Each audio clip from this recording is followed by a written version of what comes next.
नमस्कार स्वागत करुच्ची आज मुख्य गुरुत्वपूर्ण खबर को आपमर हस्तगत होता खबर रही उत्तर ओडिशा प्रबल अति प्रबल वर्षार आशंका बन्या सतर्कता जारी कला एसआरसी एवं पाणीपागर स्थिति वर्तमान राज्य में किभली भाव रही केउं स्थान को रही प्रबल अति प्रबल वर्षार संभावना केउं जिला को रही सतर्क सूचना जानिबा से संपर्क में संपूर्ण विवरणी प्रदान करी आपण निश्चित भिडियो को प्रथम शेष पर्यंत देखिए। जब भिडियो भल लगे पाखे लाल बटन निश्चित सब्सक्राइब करेंगे बेल आइकन बजाइदेवे और ऊपर आसुवा ऑल नोटिफिकेशन क्लिक करने भूलें जहाँफल एभली भिडियो सर्वप्रथम आपण मान निकट में पहुंच पार।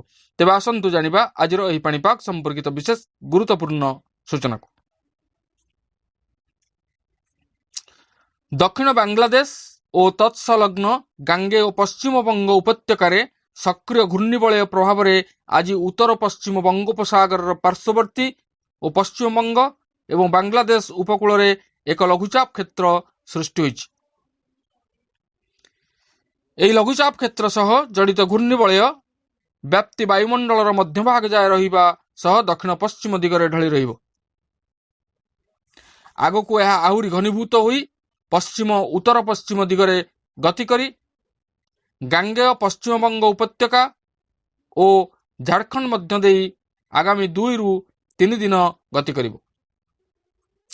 प्रभाव में आगामी 24 घंटा मध्य राज्य में विस्तृत वर्षा सह उत्तर ओडिशार केतेक जिल्ला रे प्रबल अति प्रबल वर्षा तथा 7 ରୁ 20 सेंटीमीटर पर्यंत वर्षा एवं गोटे 2टी स्थान में अत्यंत प्रबल वर्षा हेबार संभावना रही।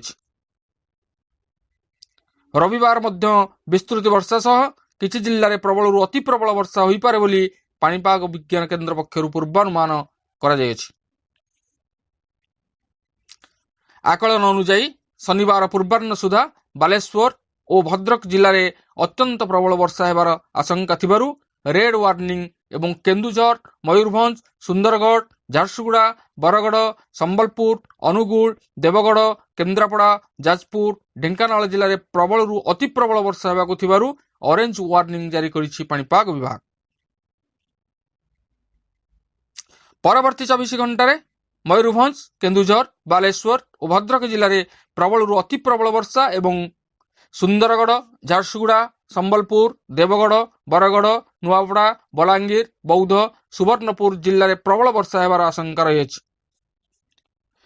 16 ରୁ 20 तारीख मध्य प्रबल वर्षा होगाकु थिबारु एसआरसी पक्षरु अनुगुल बरगढ़ बालेश्वर भद्रक कटक ढेंकानाल देवगढ़ जगतसिंहपुर झारसुगुड़ा केन्द्रापड़ा केन्दुझर मयूरभंज संबलपुर सुंदरगढ़ जिल्लार जिलापाल मानकु सतर्क कराई दिया जायछि।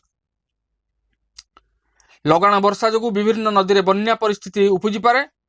नदी और केनाल गुड़िकर संवेदनशील अंचल उपरे नजर रखा मुख्य जंत्री मानक निर्देश दिया जायछि। सहरांचल में जलबंदी समस्या पहाड़िया अंचल में पहाड़ धसैबा परी समस्या एड़ाइबा दिगरे पदक्षेप नेबे। बन्या मुकाबिला पई आवश्यक सामग्री महजूद रखा कहुछि। वर्षा बन्या जल जेपरी युद्धकालीन भित्तिरे निष्कासन होई परिबो से दिगरे पदक्षेप नेबाकु मध्य कहुछि। संभाव्य वर्षा और बन्या को दृष्टि रखी 16 ରୁ 20 तारीख मध्य मत्स्यजीवी मानक उत्तर पश्चिम बंगोपसागर को बारण कर लघुचाप सह सक्रिय मौसुमी प्रभाव में घंटा प्रति 35 ରୁ 45 किलोमीटर बेगर पवन बही पारे। स्थल विशेष में पवन बेग 55 किलोमीटर छुई पारे। यह संभावना थिबारु समुद्र भितर रही मत्स्यजीवी माने तुरंत फेरी आसवा कहुछि। गतकाली सकाळ ठारू आज पूर्वाह्न मध्य जाजपुर जिलार जेनापुर ठारे 150 मिलीमीटर गंजामर बेलगुन ठारे 129.4 मिलीमीटर रायगढ़ जिलार गुड़ारी 128.6 केन्दुझर जिलार तेलकोई ठारे 126.6 एवं ढेंकानाल जिलार भुवन ठारे 118 मिलीमीटर वर्षा रेकर्ड करा जायछि। तेबे एथिला आजिर पाणीपाग संपर्कित एक विशेष गुरुत्वपूर्ण सूचना। आज एतिकी पुणी देखा आगामी भिडियो रे। रहुछि धन्यवाद। नमस्कार।